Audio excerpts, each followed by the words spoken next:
Waalaikumsalam warahmatullahi wabarakatuh. Baik, bagaimana audio saya terdengar? Terdengar, Pak. Dengar, Pak. Oke. Ini Silvi menggunakan 2 device. Iya Pak, suka apa sih? Yang ini kan pakai WiFi, kalau yang HP pakai data biar nggak hilang-hilangan sinyalnya. Takut yang ini hilang. Oke, bisa dibuka ya kameranya kawan-kawan. Di pagi yang cerah ini, kita bisa bertatap pandang walaupun melalui dunia maya. Nggak ada yang namanya maya kan? Ada yang namanya maya di sini? Nggak ada, Pak. Nggak ada ya. Ya, Pak. Oke, ini angkatan 2019. Saya sudah pernah masuk kelas ini belum ya? Sudah, Pak. Di semester 1 tapi diganti. Diganti? Aduh, Iya. mata kuliah apa tuh? Aljabar gitu. Oh, ya, Kalau nggak salah. nggak apa-apa ya. Jadi baru ketemu sekarang ya. Kita pertemuan pertama ngobrol sedikit, tapi nanti akan saya kaitkan dengan mata kuliahnya. Mata kuliah ini, mata kuliah namanya metode penelitian. Ya. Mata kuliah metode penelitian pendidikan matematika, 3 SKS, dan kita kuliah dari jam 7. Oke, mudah-mudahan tidak ada hambatan. Cuma kalau kemarin saya lihat di jadwal pakai Gmeet, ternyata ada kendala tadi. Akhirnya udah untuk antisipasi pakai email, pakai Zoom pribadi ya, menggunakan email Zoom pribadi saya. Mudah-mudahan tidak terhambat dengan waktu dan bisa optimal. Saya sudah membuat ruang di dalam Google Classroom. Nah, mana sebentar saya kopikan.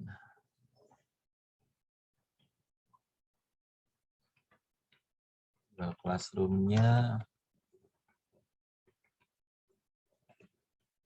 H1 ya.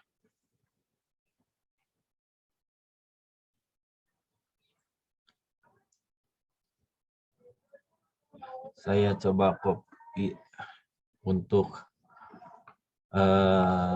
mahasiswa di chat. Silakan Anda masuk. Ya, silakan Anda masuk. Dan jadi karena nanti untuk penugasan dan daftar hadir akan dilihat dari aktivitas di Google Classroom ya. Nggak tahu, di Sikap udah bisa belum Pak daftar hadir? Karena ini perkuliahan pertama dan pembuka ya.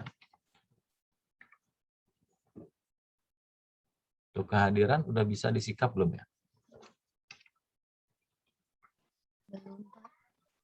Belum, Pak. Belum Soalnya ya? belum isi KRS juga. Oh, Ya, kayaknya belum dibuka.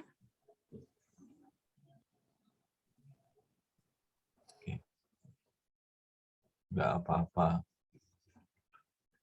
Jadi masuk ke GC Google Classroom itu, Google Classroom-nya nanti informasi akan saya sampaikan ke Google Classroom.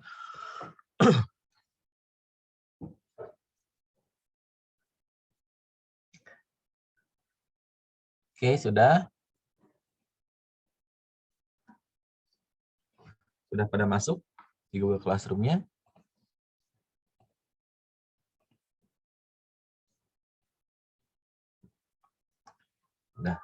Udah 17 orang tambah.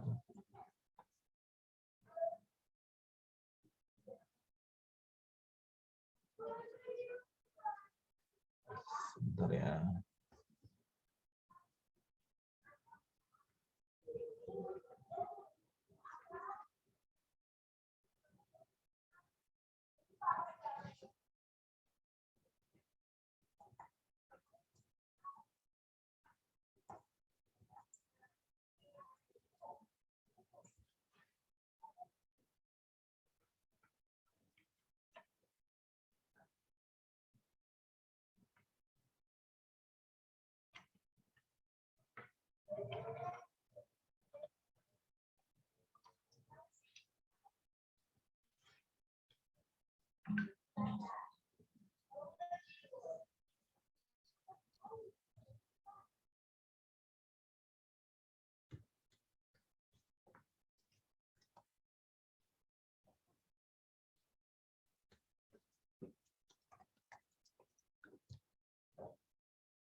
Tapi saya lihat Pak Hari di Google Classroom-nya bisa ya.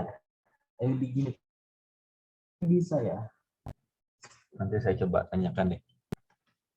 Apakah harus pakai Gmail biasa atau boleh pakai Keep? Oke, saya coba share screen.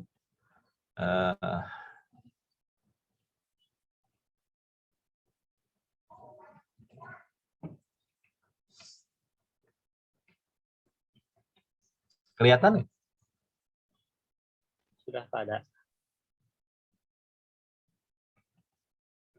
Nah, ini. Coba. Ini mata kuliah metode penelitian.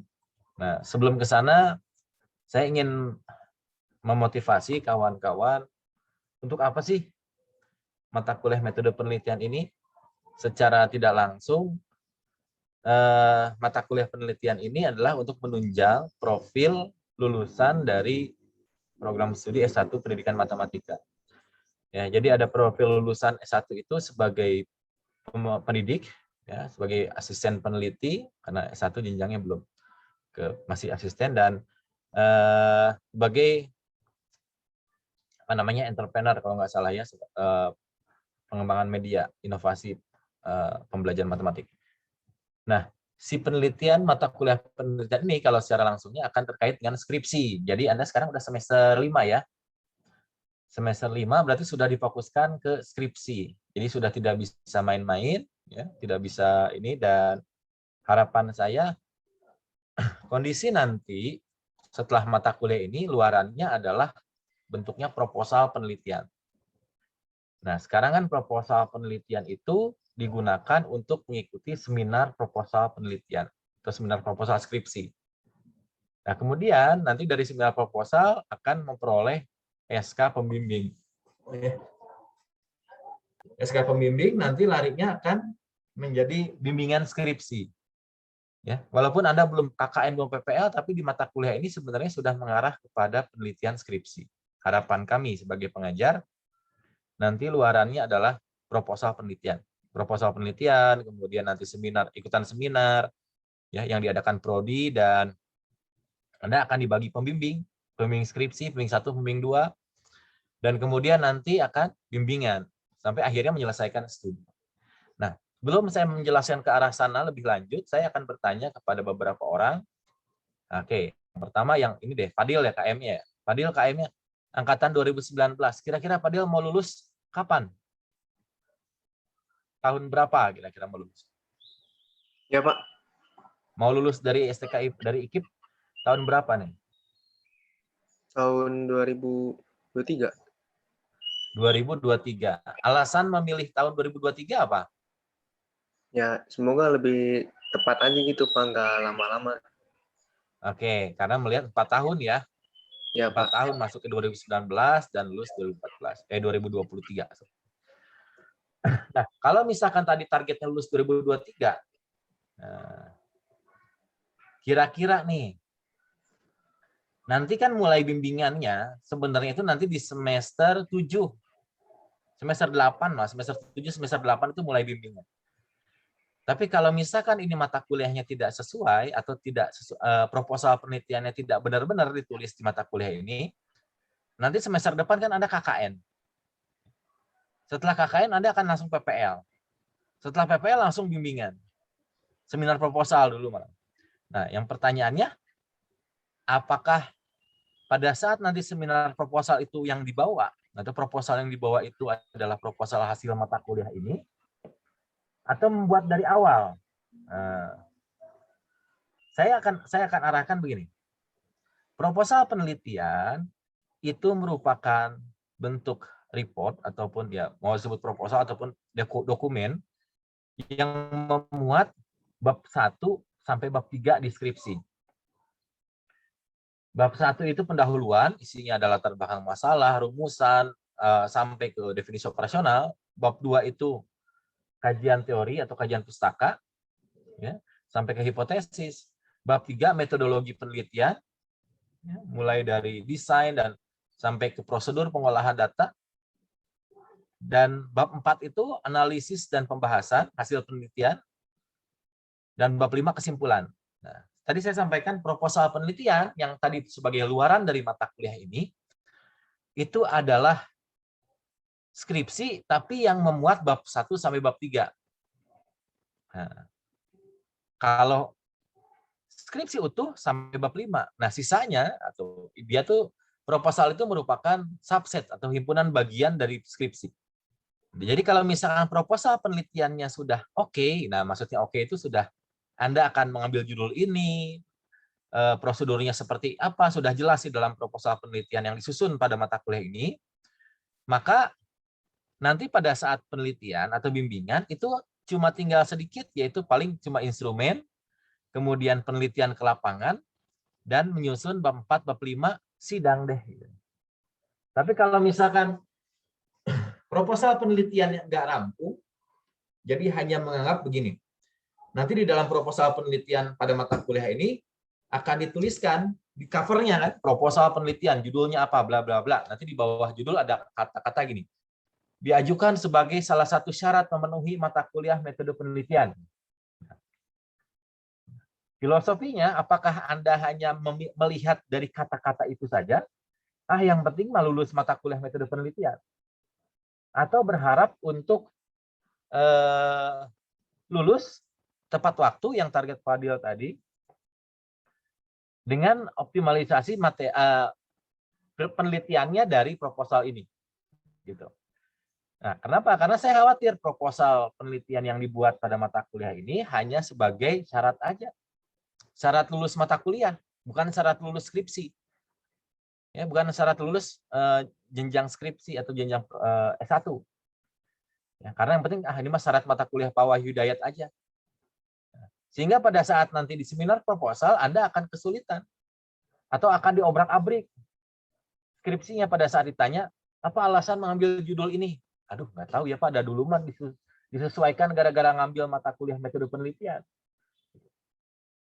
Sehingga Anda tidak fokus dalam mengambil judul, mengambil masalah atau permasalahan, kemudian sampai ke tata cara atau prosedural penelitian. Sehingga nanti pada saat seminar proposal, akhirnya apa? Ganti proposal atau ganti judul. Ya kalau ganti judul berarti ganti proposal. Gitu kan? Nah, kalau misalkan ganti proposal, berarti harus disusun lagi setelah bimbingan itu dari bab 1-nya, dari bab 2-nya, dari bab 3-nya. Jadi contoh gini, kalau Fadil tadi pengen fokusnya 4 tahun. S1. Proposalnya sudah fokus, sebutlah proposalnya A.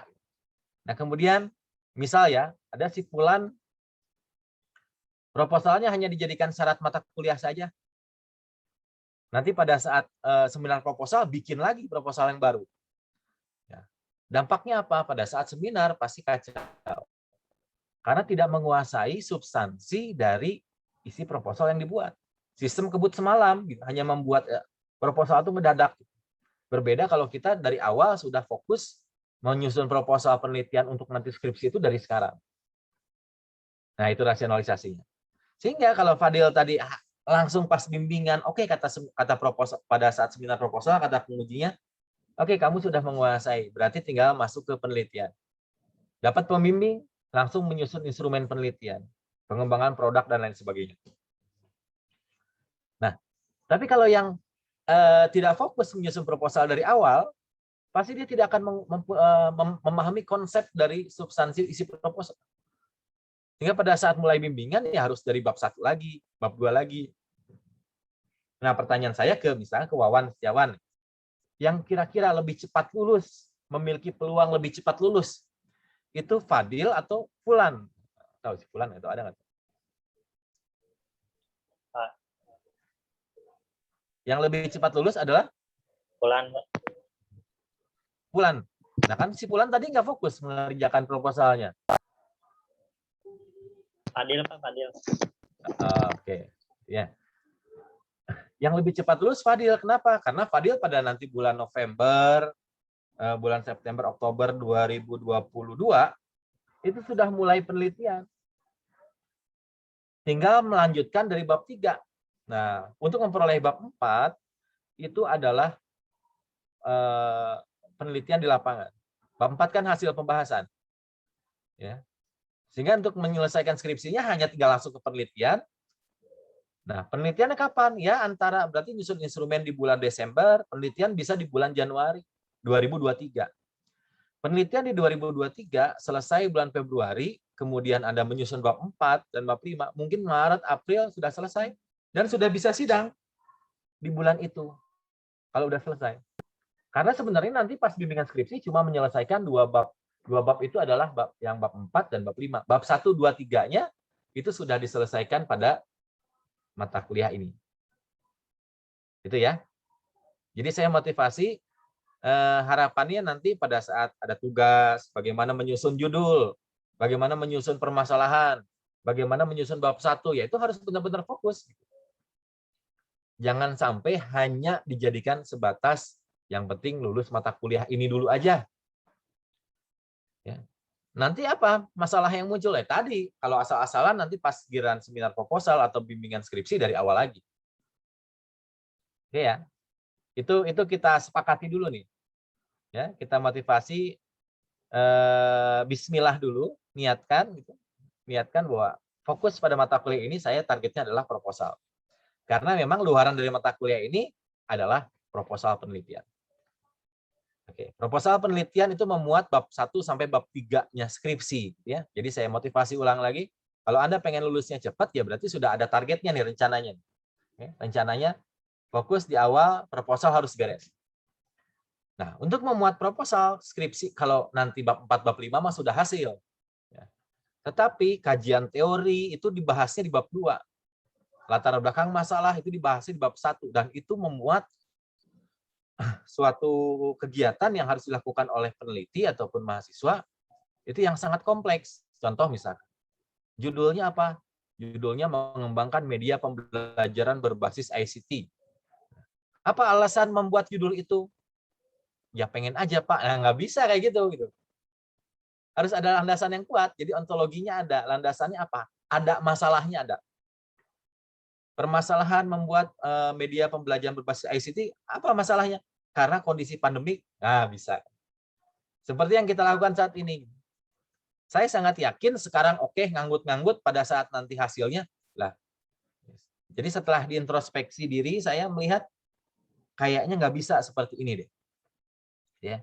Jadi begini, saya akan mencoba membuat video pembelajaran, saya upload ke GC, ke Google Classroom. Jadi nanti pada saat hari Senin jam 7 itu kita perkuliahan hanya diskusi bahasanya. Jadi harapan saya Anda sudah menonton video materi yang saya sampaikan. Ya. Jadi nggak lagi ngomongin materi yang saya sampaikan kayak sekarang nih. Saya nyampein materi, mungkin tapi beberapa pertemuan saya nyampaikan materi secara langsung. Tapi harapannya kenapa ini direkam, nanti saya masukkan ke GC atau dimasukkan ke YouTube. Anda pada saat kesulitan membaca lagi, membuka lagi, menonton lagi. Gitu ya. Tapi dengan harapan, ya ada ditonton Pak di YouTube, ya udah kamera, saya mau tidur-tiduran aja, bobo-bobo lagi. Masih ngantuk? Jangan. Ya, jadi nanti harapannya materi yang disampaikan menyusul lewat YouTube itu hanya sebatas pengayaan. Hanya pemantapan. Oh, kalau saya lupa yang ini, saya baca lagi apa sih isinya. Ya. Oke, sekarang kita mulai masuk ya.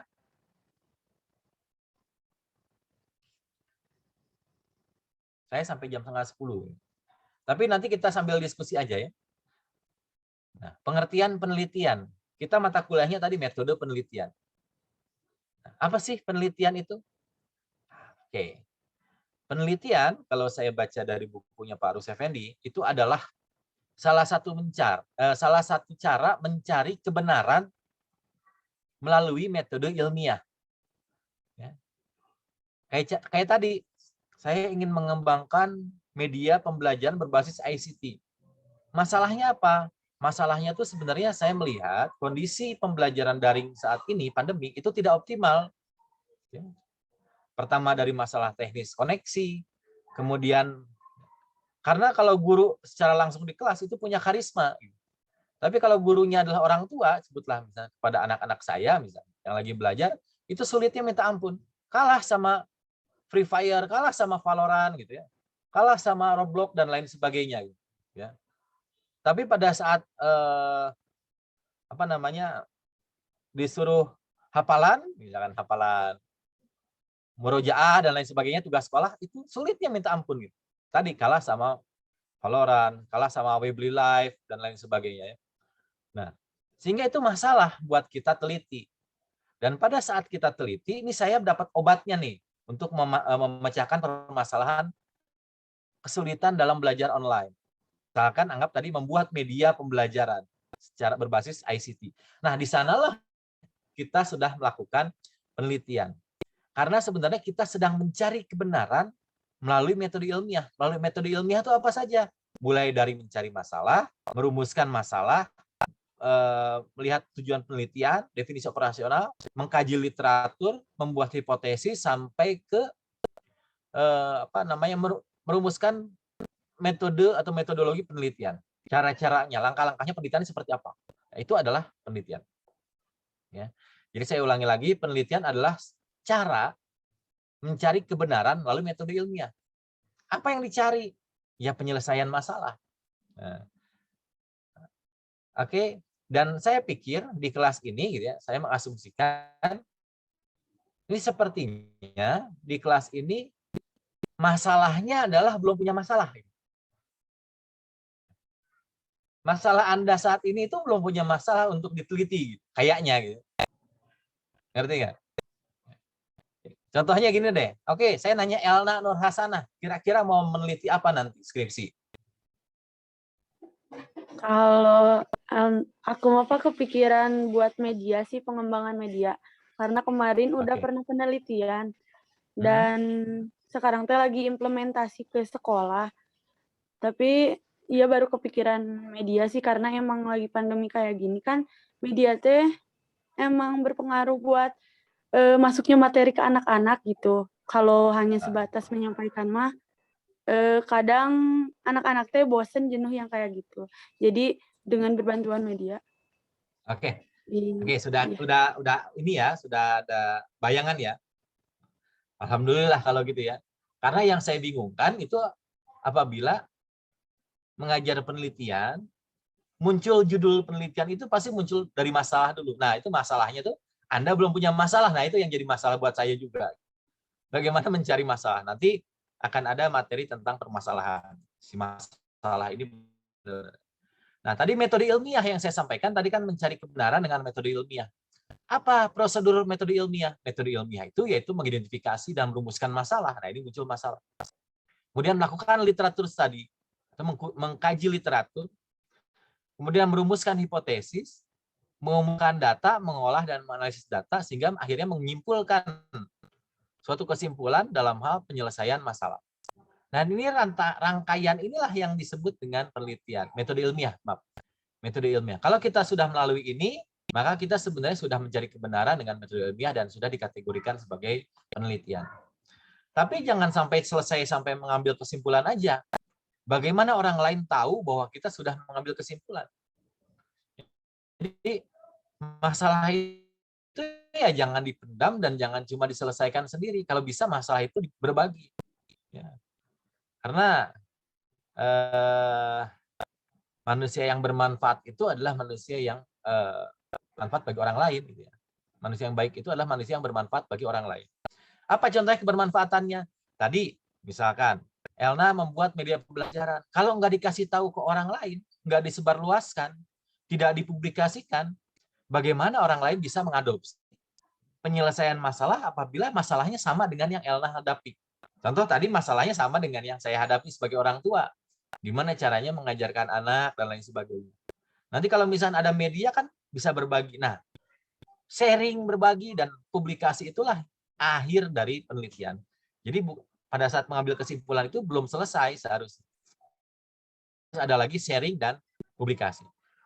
Jadi kita harus mempublikasikan karya penelitian kita pada masyarakat. Dengan cara apa? Ya menulis artikel di jurnal. Nah, iya Pak Wahyu ngomongin jurnal-jurnal lagi. Kayaknya pernah. Sebelum-sebelumnya dosen ngomongin jurnal lagi. Oke, pertanyaan saya, apakah di sini sudah ada yang pernah menuliskan artikel di jurnal? Di kelas ini sudah ada yang menuliskan artikel di jurnal? Belum ya? Oke, belum. Nggak apa-apa. Saya coba lari ke sini dulu.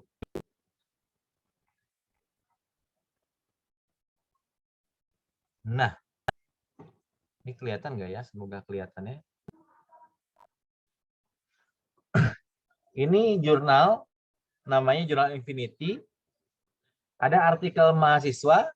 Memang di sini S2, yang S2 ya, mahasiswa S2. Kenal dengan namanya Citra Megiana Pertiwi? Pernah dengar, Pak. Sinta, Elna kenal? Elna?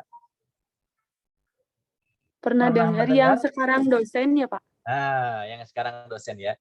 Jadi ini mahasiswa STKIP, mahasiswa S2-nya juga di IKIP, ya, masih satu kampus dan sekarang menjabat dosen. Lulus di bulan September 2020 dan ini penelitiannya, penelitian tesisnya dipublikasikan di jurnal. Kebetulan pembimbingnya itu Prof. Ois dengan saya. Pembimbing satunya Prof. Ois, pembimbing duanya saya. Ya. Ini Bu Citra Megiana Pertiwi. Hasil penelitiannya dipublikasikan. Jadi nggak selesai cuma sampai ke tesis satu jilid gitu, enggak. Ya. Oke, ini yang kedua. Ini ada di mata kuliah saya, di S2, itu nama mata kuliahnya Strategi Penyusunan Publikasi. Luarannya apa? Luarannya juga artikel. Ini ada Pak Abu Muklis, mahasiswa S2 dulu angkatan 2018, masih tahun 2018. 2017, 2018 saya lupa lagi.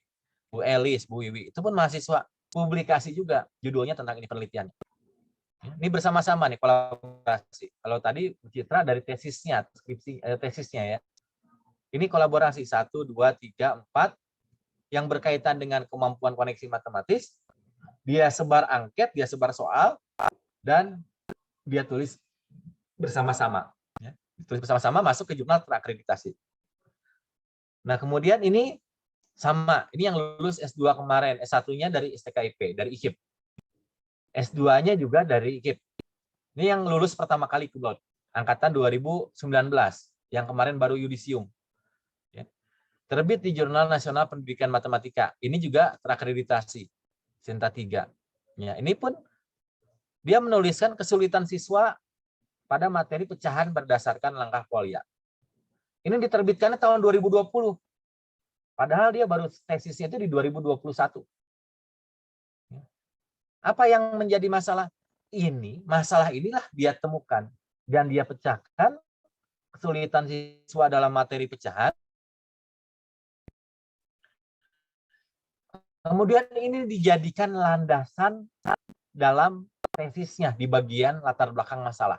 Jadi Nenden itu ya Pratiwi nyebutnya last name kan, itu menyebutkan bahwa kesulitan siswa dalam memahami materi pecahan itu masih dialami pada bagian apa bla bla bla. Itu menurut Pratiwi dan Hidayat. Itu di latar belakang masalah di bab satunya muncul namanya dia sendiri.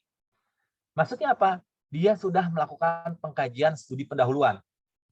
Nah, ini penelitian inilah yang disebut dengan studi pendahuluan. Ya. Dan studi pendahuluan ini ada ya, kutipannya itu ada di tesisnya Nenden. Jadi contoh kalau misalkan nanti Wawan, Setiawan, Fadil, Elna, Delia, Sinta itu melakukan penelitian dan nanti akan dijadikan sebagai landasan di bagian pendahuluan. Contoh tadi ya, misalkan Elna mengatakan, Pak, saya sedang menggunakan media. Nah, kalau misalkan nanti di penguji seminar ditanya begini, apa yang menjadikan landasan Anda mengambil pengembangan media untuk pembelajaran? Nah, kalau misalkan Elna tadi alasannya hanya karena melihat kondisi saat ini pandemi sulitnya belajar secara online. Kata siapa? Ya yang saya alami sendiri. Bukan maksud tidak percaya ya, tapi ya memang tidak akan percaya gitu. Mungkin saja kan bisa ngarang kan, ya. Tapi tidak mengkaji masalah dulu. Tadi kan merumuskan masalah. Gitu. Tapi kalau Elna misalkan menjawab apa yang menjadi landasan Anda untuk mengambil ini kelihatan ya PowerPoint yang ini ya, yang Nenden Yulian ini ya. Apa yang menjadi masalah Elna untuk mengambil judul tadi pengembangan media pembelajaran? Berdasarkan hasil penelitian awal atau studi awal yang dilakukan oleh Nur Hasanah dan Hidayat, sebutlah gitu ya, anggap saja, bahwa kemampuan siswa dalam berpikir khususnya di dalam pembelajaran jarak jauh ini sangat lemah. Hal itu juga mengakibatkan bla bla bla. Nah, tapi sudah ada berdasarkan Nur Hasanah dan Hidayat, berarti maksudnya apa? Elna itu sudah melakukan kajian awal, dan itu sudah valid. Dan penguji tidak boleh membantah lagi tentang judul apa alasan judul Elna. Kalau mau membantah, bantahlah penelitian Elna yang lama. Gitu. Karena Elna adalah mengikuti jejak yang penelitian sebelumnya, itu maksud saya. Ya. Kenapa nanti di luaran akhir mata kuliah ini Anda harus publikasi artikel? Bisa publikasi artikel itu secara berkelompok. Nah, kemudian ini juga tahun 2000 berapa ya, lupa lagi. 2020, ini masuk S2. Analisis kesalahan siswa dalam penyelesaian soal kemampuan koneksi matematik pada materi bangun datar. Kira-kira nih, Sinta, saya tanya, kira-kira penelitiannya Pamila Malinda, ini mahasiswa S1 dulu ya, dari IKIP, dan S2-nya dari IKIP juga. Tapi belum lulus. Ya. Ini bimbingan saya. Saya tanya ke Sinta Alfi Fitriani. Hadir? Hadir, Pak. Oke. Sinta, kalau saya tanya kira-kira Pamila Malinda ini meneliti materi pembelajaran apa di tesisnya?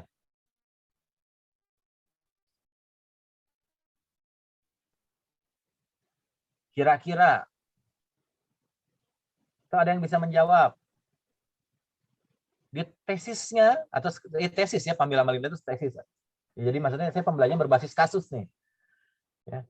Kira-kira Pamila Malinda ini tesisnya itu penelitiannya tentang apa? Ya. Kalau bingung tesis, penelitiannya Pamila Malinda itu materi apa di matematikanya? Bangun datar segi 4. Bangun datar segi 4, Pak. Oke. Bangun datar segi 4 ya. Nah, kenapa? Anda tahu karena kita sudah membaca penelitiannya dia itu sudah fokus untuk ke sini di tahun 2020. Ya. Jadi ini adalah penelitian awalnya. Jadi Pamela itu sedang mencari apa alasan saya harus menguji atau melakukan penelitian tentang koneksi matematis di materi ini. Ya, kalau saya tidak melihat dulu kesulitan-kesulitan yang dihadapi siswa gitu. Gitulah. Jadi penelitian kita itu harus ada masalahnya dulu. Nah, ini sedang mencari masalah penelitian di sini. Penelitiannya Pamila Malinda ini sedang mencari masalah untuk penelitian tesisnya dia. Ya, tesis itu sama dengan skripsi ya, tapi di tingkat S2. Dia akan mencari penelitian apa nih nanti? Oke, kalau gitu saya cari di kesalahan siswa di koneksi, masih ada nggak? Pada saat lihat ada, oh ini yang akan saya jadikan masalah.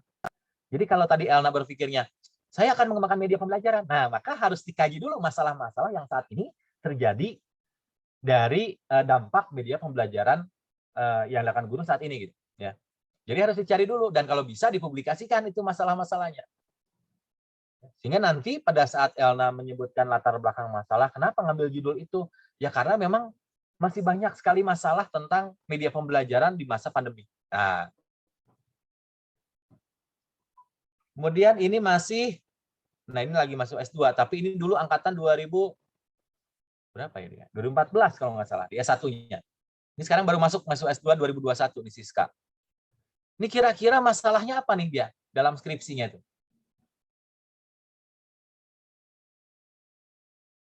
Ada yang bisa menjawab? Seila Zalzabila. A itu nama belakang, Seila? Iya, betul.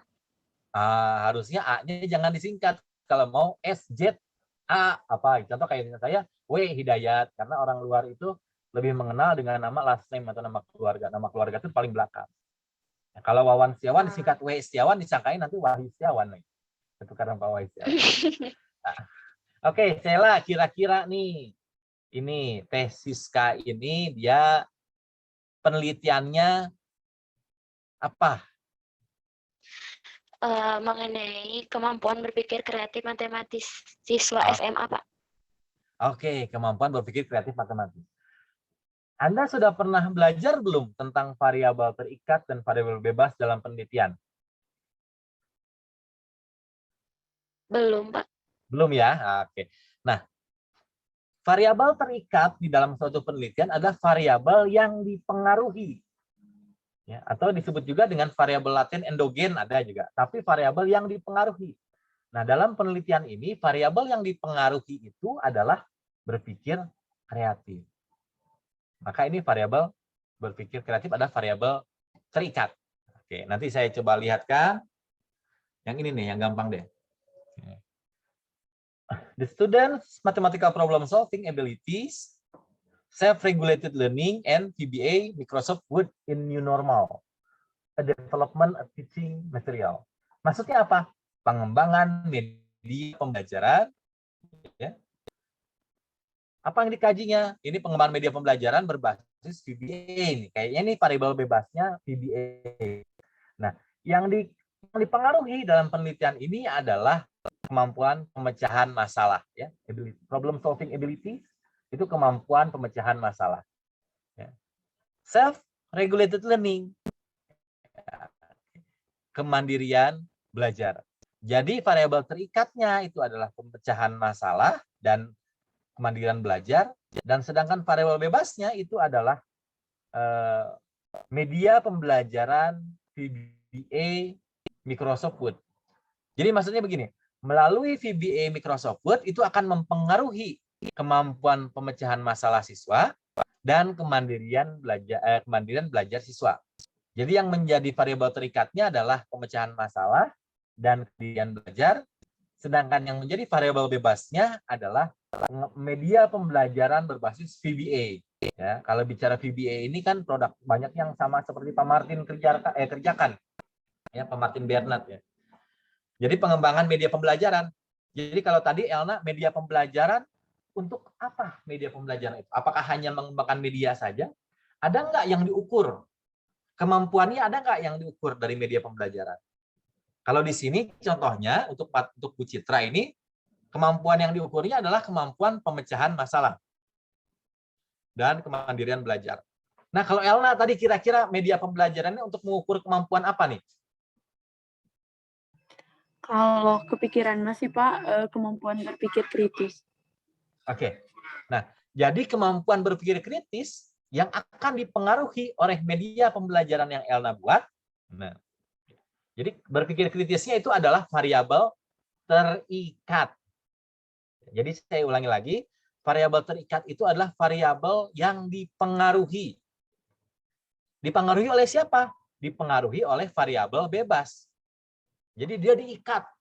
Ya, diikat. Nggak boleh kemana-mana nih. Akan dipengaruhi oleh variabel bebas. Nah, variabel bebasnya apa? Variabel bebasnya yang Elna maksudkan adalah media pembelajaran. Oke, saya contoh ke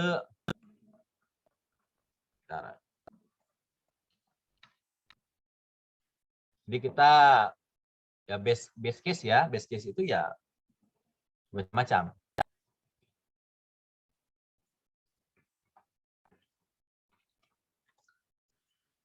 Jadi di dalam penelitian itu ada yang disebut dengan variabel penelitian. Ya. Variabel penelitian ada dua. Kelihatan nggak ya? Kelihatan, Pak. Kelihatan lagi. Variabel penelitian itu ada dua. Ada yang disebut dengan variabel terikat.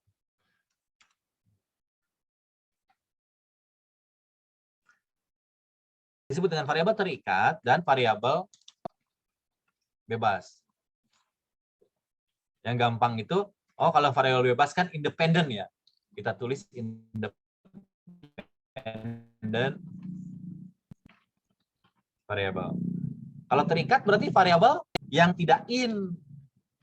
Berarti cuma variabel dependent. In-nya hilang. Oke? Nah, ini variabel terikat. Apa variabel terikat?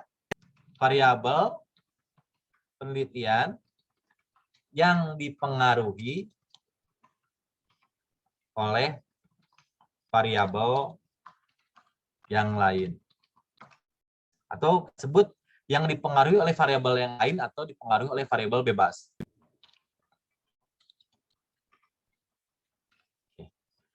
Nah, kalau variabel bebas apa? Variabel bebas adalah variabel penelitian yang mempengaruhi variabel terikat. Jadi kalau saya buat suatu desain dalam penelitian, variabel terikat itu biasa disebutnya dengan variabel, sebutlah Y, gitu ya. Variabel bebas biasanya dituliskan dengan variabel X. Jadi kalau suatu desainnya gini, atau judulnya gini, misalkan ada judul, contoh judul penelitian ya, meningkatkan kemampuan berpikir kritis matematis siswa SMA melalui pembelajaran berbasis, atau langsung aja ya, melalui media pembelajaran VBA ya, atau Virtual Basic Application. Ya, ini kan kegemaran Pak Martin nih. Tapi bagus itu. Virtual Basic Application atau VBA.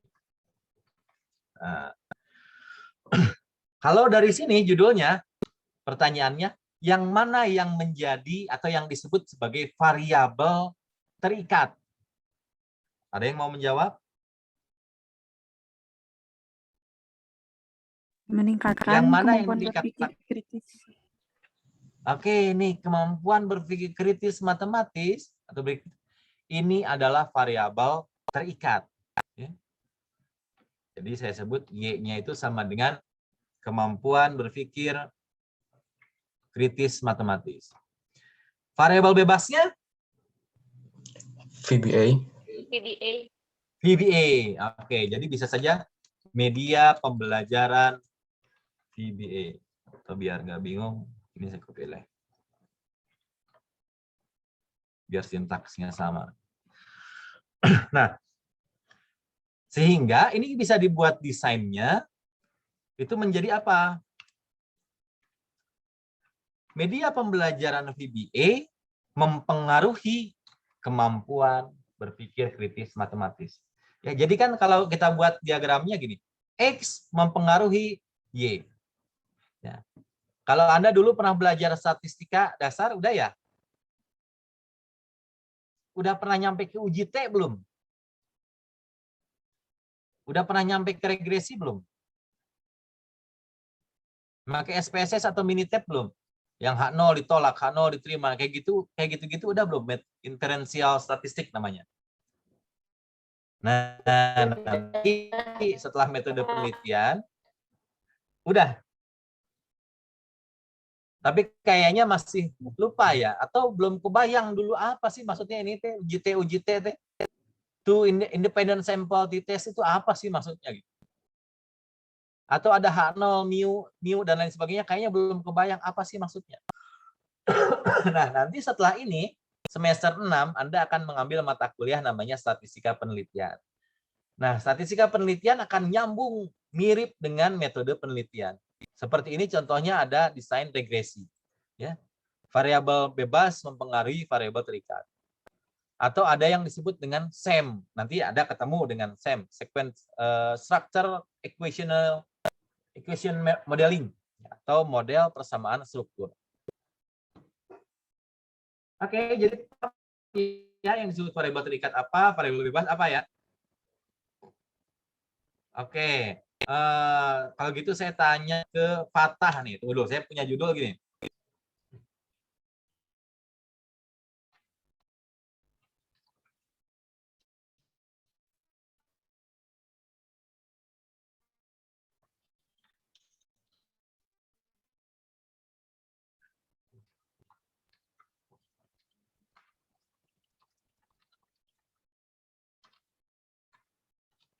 Nah,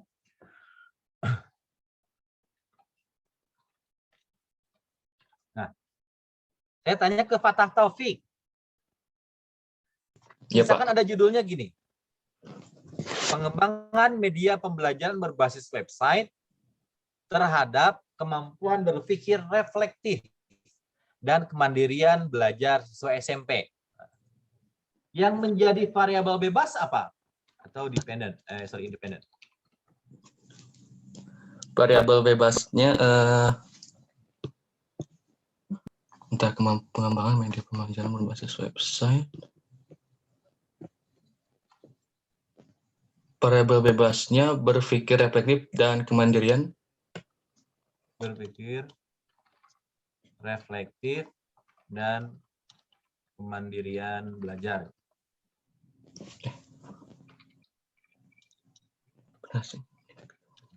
Kalau variabel terikatnya? Media pembelajaran berbasis website.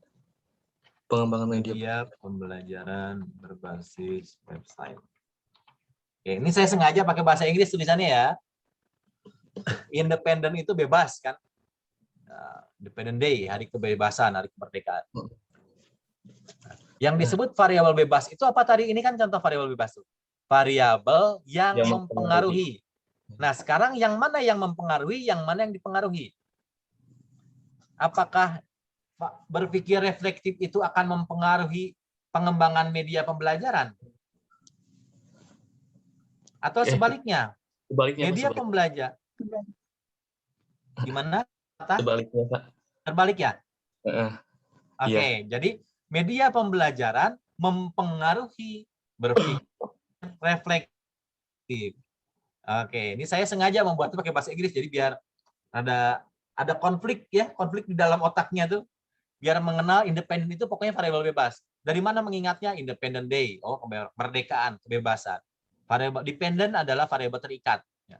Ini variabel Y-nya, atau saya sebut Y di sini ya, fungsi Y. Ini fungsi X. Jadi terbalik ya. Ya, Pak. Berpikir reflektif dan kemandirian belajar itu adalah variabel yang dipengaruhi oleh pengembangan media pembelajaran. Ya. Nah, sekarang Anda akan bertanya mungkin ya, Pak, kalau berpikir reflektif dengan kemandirian belajar itu dua-duanya masuk variabel terikat. Iya, tapi berbeda aspek kognitif. Kalau di sini kognitifnya adalah reflektif, kalau yang di kemandirian belajar itu adalah aspek afektif. Ya, aspek afektif. Kemandirian belajar itu sikap. Jadi bagaimana mengukur kemandirian belajar? Bisa dengan angket. Dengan indikator-indikator di angket. Kalau berpikir reflektif, bagaimana mengukur bahwa kemampuan siswa itu berpikir reflektifnya sudah baik? Bisa dengan atau dapat mengukurnya dengan soal kemampuan berpikir reflektif. Biasanya esai. Ya. Jadi nanti Anda akan menyusun juga. Pertama adalah mengembangkan media pembelajarannya, kemudian juga mengetes apakah soal kemampuan berpikir reflektif itu sudah valid, kemudian apakah angket yang akan dikerjakan siswa nanti juga sudah valid.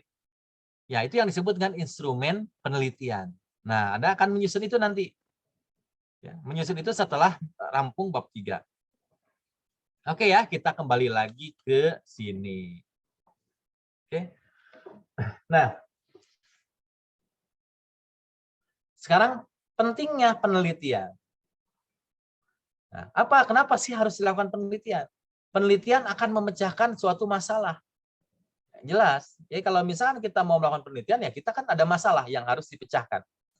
Kayak tadi permasalahannya adalah bagaimana meningkatkan pemahaman siswa di pembelajaran daring. Ya, berarti dengan menggunakan media pembelajaran ICT, tadi Elna ya, seperti itu. Nah, kemudian pentingnya penelitian juga sebagai penelitian lanjutan untuk meluruskan atau membantah penelitian yang dianggap keliru. Misalkan begini, kita sudah melakukan penelitian, ternyata hasilnya berbeda, tidak sesuai kesimpulan yang di awal.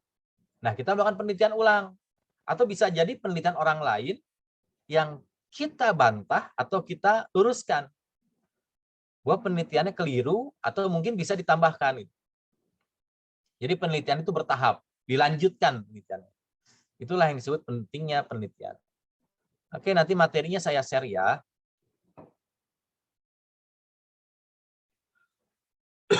Oke. Di dalam penelitian itu ada 3. Klasifikasi penelitian itu ada 3. Yang pertama, ada yang disebut dengan riset dasar. Ya. Jadi penelitiannya benar-benar dasar, fundamental. Contohnya apa? Seperti mencari vaksin. Itu riset dasar, karena belum pernah ada sebelumnya. Tapi kalaupun dia menggunakan kombinasi dari hasil penelitian sebelumnya, misalkan obat-obat yang sudah ada, nah itulah yang disebut dengan riset terapan atau pengembangan. Ya. Nah, kemudian baru riset evaluasi. Ini berdasarkan penelitian menurut fungsinya. Nah, ini riset dasar, menguji teori. Misalkan untuk menguji teori, penelitiannya tidak memikirkan atau hanya sedikit memikirkan tentang aplikasi hasil penelitian, tertuju pada knowing, ya, ingin mengetahui, menjelaskan, dan memprediksi gejala. Jadi dasar itu benar-benar pengen mengetahuinya. Ya. Knowing. Belum terlalu memaham. Jadi kalau orang yang tahu mungkin udah paham ya, tapi belum terlalu paham. Bisa jadi nanti ke sana. Nah, tujuan riset dasar ini adalah untuk meningkatkan pengetahuan dan prinsip dasar hukum alam. Biasanya di biologi atau di sains ya. Untuk menentukan metodologi dan penemuan ilmiah. Contohnya, seorang ilmuwan menguji teori pengelompokan dalam setting pendidikan atau dapat menguji teori belajar, pengembangan kognitif, kreativitas, dan sebagainya. Ini riset dasar. Kalau riset terapan, dilakukan lapangan keterampilan umum. Bertumbuh pada aplikasi dan pengembangan pengetahuan berdasarkan penelitian tentang praktek. Nah, biasanya kalau terapan yang kimia, ya, penelitian kimia, atau mungkin matematik, sains. Kedokteran, teknik, sosial, dan pendidikan adalah lapangan aplikasi yang menggunakan pengetahuan ilmiah, bukan sebagai sainsnya. Jadi untuk menggunakan pengetahuan ilmiah untuk di sosial. Nah, ini terapan tujuannya satu, menghasilkan ilmu yang relevan untuk memberikan solusi terhadap masalah yang bersifat umum. Nah, dengan kata lain, penelitian ini terfokus pada permasalahan penelitian yang umum terjadi. Ya, jadi yang penerapan atau penelitian terapan. Menguji kegunaan ilmu kealaman atau eksakta, dan menentukan hubungan analisis dan empiris dalam bidang tertentu. Kalau empiris itu berdasarkan ini ya, berdasarkan pengalaman. Kalau bicara empirical teori, berarti teori yang berkaitan dengan pengalaman. Atau bisa aja berdasarkan hasil observasi yang sudah dipublikasikan, itu empirical teori. Misalnya seorang peneliti pendidikan meneliti tentang hubungan antara intelijensi dengan kemampuan untuk menganalisis kebijakan proses pembelajaran dari buku-buku tertentu. Nah, jadi membahas tentang ini sebenarnya ada nih. Kalau dilihat dari penelitian ada yang disebut dengan meta-analisis. Jadi mengkaji kumpulan artikel-artikel ilmiah atau mengkaji kumpulan buku-buku, bagaimana nanti dampak dari buku-buku tersebut atau artikel ilmiah terhadap kemampuan yang akan diukur pada baterikatnya. Ya, nanti ini pengenalan aja dulu ya, nanti kita nggak usah dihabiskan 16 pertemuan itu satu hari. Nanti Anda akan, jadi nanti mata kuliah ini selain teori dan diskusi, kita juga workshop bagaimana nanti menyusun bab 1. Ya, bab 1 latar belakang masalahnya dulu, kemudian nanti menyusun rumusan masalahnya, menyusun tujuan penelitiannya. Jadi pelan-pelan aja ya. Tujuan terapan ini, dan nanti bisa dibaca. Evaluasi dan sampai 9:30 ya. Tapi saya berharap tidak ini dulu, tidak masuk terlalu panjang. Tapi yang saya harapkan begini. Nah ya. Anda akan diberikan tugas, ada ceritanya baru pertama kali Bapak sudah ngasih tugas. Tugasnya itu adalah memilih masalah atau mencari masalah, membuat masalah, jangan sampai troublemaker. Jangan membuat masalah, tapi maksudnya untuk penelitian Anda nanti, apa masalah yang akan ditelitinya gitu. Dan permasalahan itu harus rasional. Nah, maksudnya permasalahan itu harus rasional adalah, nah, bagaimana memilih masalah? Memilih masalah itu kan pertama, masalah itu adalah setiap keadaan,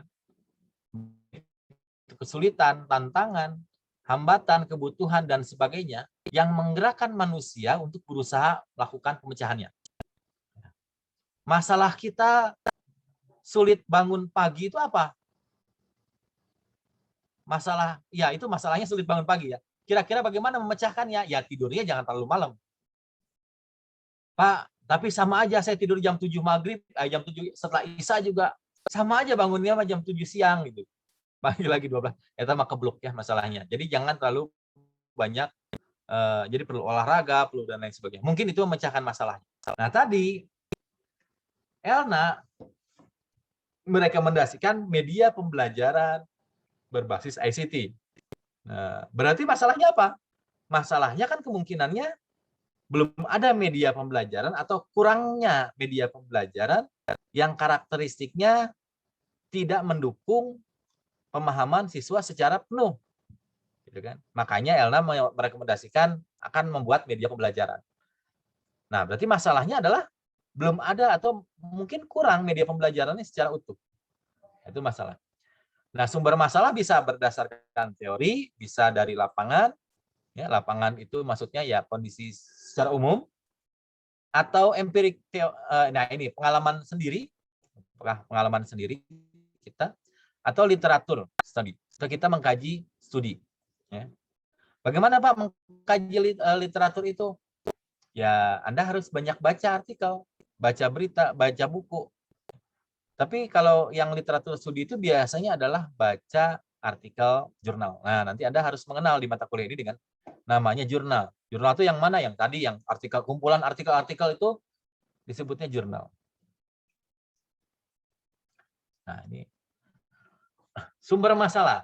Sumber masalah bisa juga berdasarkan pengamatan terhadap kegiatan manusia. Contohnya seorang dokter menemukan suatu masalah ketika melihat ada orang ngambil air minum di sungai, tapi juga melihat juga ada yang sekaligus buang air di tempat yang sama gitu. Nah, itu kan masalah gitu. Geleh ya. Nggak ngelihat misalkan di sini ngambil air minum, ternyata ada yang buang air juga. Mau minum air dengan buang air. Dalam satu tempat kan itu jadi penyakit gitu ya. Masalah. Pengamatan terhadap alam sekeliling. Nah, kondisi tadi pembelajaran sekarang kan belum PPTM-nya belum ya. Tatap mukanya belum ya. Nah, kira-kira bagaimana sebutlah ada penelitian bagaimana sih harapan ibu-ibu rumah tangga ya, misalkan atau orang tua siswa untuk menghadapi PPTM ini. Nah, itu bisa diteliti. Ya. Untuk apa? Nanti akhirnya akan dijadikan dasar bisa atau tidak dilakukan perkuliahan tatap muka di KIP Siliwangi lah misalkan. Dengan wawancara itu kan nanti akan muncul permasalahannya dan bisa dijadikan dasar untuk suatu kegiatan dilakukan. Dari bacaan, ya, dari ulangan atau perluasan penelitian atau penelitian sebutlah ada penelitian di Pulau Jawa misalkan, terus diteliti lagi di Pulau Kalimantan. Nah, itu kan bisa jadi. Apakah yang di Pulau Jawa hasil belajarnya sekian?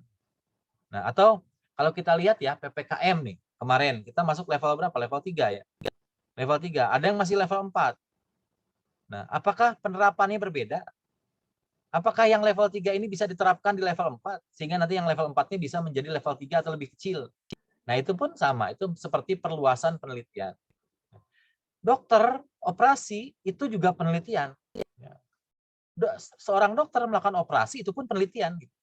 Jadi penelitian itu bukan hanya sebatas harus luas.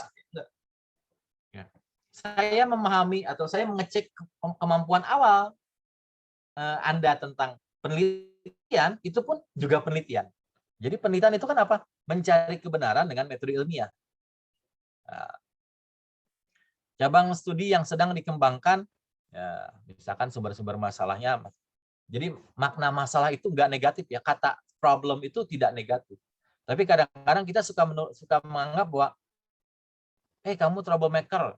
Nah, trouble-nya itu kan membuat masalah. Jadi masalah itu kayaknya negatif aja. Enggak. Ya, kasihan sih kata masalah itu disalah-salahkan terus. Ya, jadi kalau kita ingin membuat sebutlah cabang studi yang sedang dikembangkan, kita akan mencari masalahnya.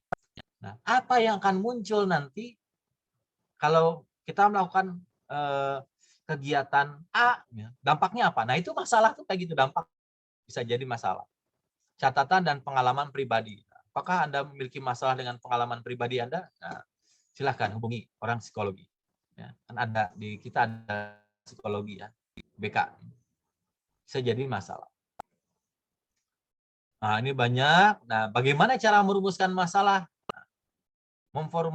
Memformulasikan masalah ada dua cara, yaitu dari teori yang sudah ada atau dari observasi langsung di lapangan. Nah, yang tadi kita lihat seperti kesulitan belajar siswa dalam berpikir kreatif, itu adalah hasil observasi di lapangan. Ya, yang tadi mahasiswa-mahasiswa S1 dan S2 yang saya tampilkan contoh artikelnya, yang tadi di atas. Nah, ya. Ini adalah hasil observasi, memunculkan masalah itu dari observasi di madrasah ibtidaiyah, khususnya pada materi pecahan, ya, itu akan memunculkan masalah. Dan kemudian rumusan masalah, nah, itu dalam bentuk, ini salah, pertanyaan. Rumusan masalah itu harus berbentuk rumusan pertanyaan, kalimat tanya ya. Apakah kemampuan siswa yang belajar dengan media pembelajaran online akan lebih baik dari yang belajar dengan cara biasa? Nah, itu kan tanda tanya. Apakah? Bagaimana pengembangan media pembelajaran online di masa itu juga bagaimana? Ada kata tanya. Ya, kan kata tanya itu ada where, why, who, when, apa, mengapa, siapa, bagaimana, dan di mana. Kata tanya. Jelas dan padat, berisi implikasi adanya data untuk memecahkan masalah. Rumusan masalah harus merupakan dasar dalam membuat hipotesis. Nah, ini akan menjadi hipotesis. Saya garis bawahi hipotesis. Jadi kalau hipotesisnya begini. Contoh kemarin Persib lawan apa ya? Barito Putra ya. Nah, sebelum pertandingan kita sudah bisa mengarahkan kira-kira yang menang siapa? Persib atau Barito Putra. Nah, masalahnya apa? Masalahnya harus dilihat literatur sebelumnya. Beberapa pertandingan, prediksi pertandingan itu kan melihat dari beberapa pertandingan sebelumnya. Persib lawan Barito Putra, bagaimana kondisinya? Menang siapa? Ya, peringkatnya bagaimana? Nah, dari sana barulah kita buat hipotesis. Oh, ternyata menang. Nah, cuma tinggal masalah skornya. 1-0, 2-0, 3-0, atau 4-0, dan lain sebagainya. Nah, itulah yang disebut dengan hipotesis. Hipotesis itu adalah jawaban sementara, ya, tetapi harus berdasarkan rasisasi. Contoh, tadi saya tanya ke Fadil, tadi di awal. Fadil mau lulus tahun berapa? 2023, Pak. Itu adalah hipotesisnya Fadil. Tetapi harus dijelaskan dengan justified, dengan alasan yang jelas, dengan rasional. Maksudnya apa? Saya akan lulus tahun 2023 karena saya akan mulai menyusun skripsi itu di semester 5. Sehingga nanti pada saat di semester 6, saya sudah mulai memuat bab 1 sampai bab 3. Dan pada saat di semester 7, saya PPL, saya juga sudah bisa melakukan penelitian. Dan pada saat di semester 8, saya hanya menyusun bab 4 dan bab 5. Nah, rasionalisasi itulah yang mendukung hipotesis. Jadi hipotesis itu bukan karena, kata Pak Wahyu, hipotesis adalah jawaban sementara. Ya. Kumaha engke weh tah, bukan bahasa kumaha engke, hipotesis bukan kumaha engke, tapi kumaha engke kumaha. Nah, ada lagi kayak jika hanya jika ya. Bukan jika maka. Ya. Jika hanya jika maka. Kumaha engke tapi kumaha. Ya, bagaimana kita menargetkan lulus tahun 2023 kalau kita sendiri juga nggak tahu. Tapi kan sudah disebutkan bahasa kumaha engke tuh. Tahun 2023 kumaha engke we. Nah, tapi kalau engke kumaha, saya gimana ya lulusnya nanti? Nggak akan lulus kalau engke kumaha mah. Selalu dipikirin terus. Ini biasanya kalau misalkan kita jatuh dari suatu lubang gitu ya, susah move on. Itu engke kumaha. Gimana ya nanti kalau misalkan saya terima lagi si dia, aduh. Okay. Bagaimana ya nanti kalau saya nanti setelah lulus nikah dulu atau langsung lanjut S2 ya. Itu engke kumaha. Akhirnya susah mau jadi-jadi. Woles aja santai. Yang penting, tapi tetap perlu dianalisis. Tapi kumaha engke kumaha. Ya. Jadi kalau ada lagunya dari dulu, Ebit Bit A itu kan saha ngaran maneh saha. Nah, jadi depannya juga jika hanya jika. Jadi engke kumaha gitu ya. Hipotesisnya harus dilandasi dengan rasional. Oke. Nah, rumusan masalah yang baik ya. So, researchable yang dapat diukur. Harus didukung oleh latar belakang masalah. Jadi nggak bisa, Pak, berdasarkan apa tadi ya? Elna itu tentang media pembelajaran sebut saya. Karena pembelajaran saat ini kurang dipahami Pak medianya. Nah, itu harus dicari latar belakang masalahnya. Harus jelas. Siapa yang mengalami kesulitan dalam menggunakan media pembelajaran itu? Itu harus jelas. Sehingga dapat diteliti. Ya. Kalau barusan, Pak, karena media pembelajaran itu sulit dipahami saat ini. Ini siapa yang merasa kesulitan itu siapa gitu? Yang merasa kesulitan siapa? Sehingga dia jadi masalah. Makanya tadi saya sampaikan mahasiswa S1 yang bimbingan saya dengan yang mahasiswa S2 itu mereka sebelum menyusun bab 1 kan latar belakang masalah itu di bab 1. Mereka melakukan penelitian kecil-kecilan tadi.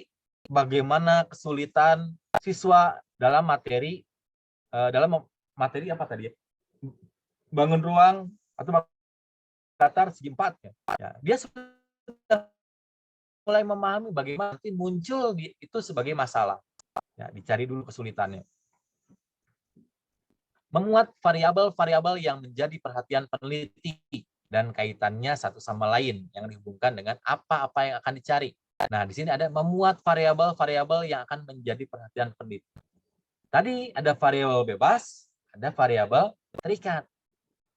Apakah kemampuan berpikir kritis? Nah, ini kalau misalkan tadi contohnya di sini, judulnya ini ya, tadi yang siapa tadi ya?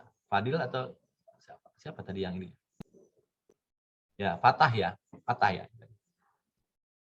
Judulnya pengembangan media pembelajaran berbasis website. Nah, ini variabelnya.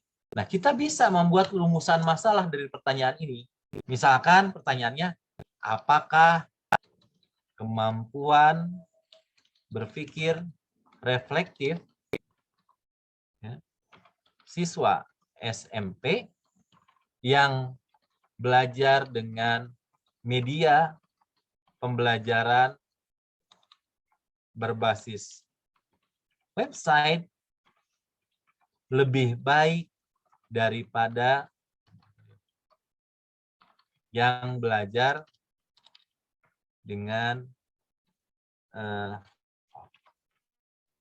belajar tanpa media pembelajaran berbasis website. Tanda tanya. Nah, ini adalah research question atau pertanyaan penelitian atau suka disebut dengan rumusan masalah. Ya. Coba kita kaitkan. Ini kalimat ini sebenarnya bisa dari judul ini bisa memperoleh beberapa pertanyaan penelitian atau rumusan masalah. Apakah kemampuan berpikir reflektif? Nah, kemudian pertanyaan keduanya. Ini pertanyaan ke-1. Ini pertanyaan kedua. Dari judul ini, apa yang beda? Di sininya kan tinggal kemampuan atau apakah kemandirian belajar siswa SMP yang ini akan lebih baik daripada yang tidak menggunakan media website. Atau ada lagi yang kesatunya jangan ini dulu, Pak. Oke. Bagaimana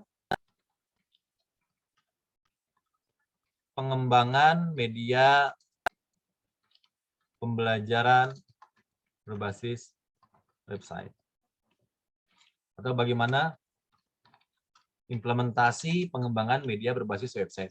Nah, dari judul ini pun kita sudah punya 3 pertanyaan.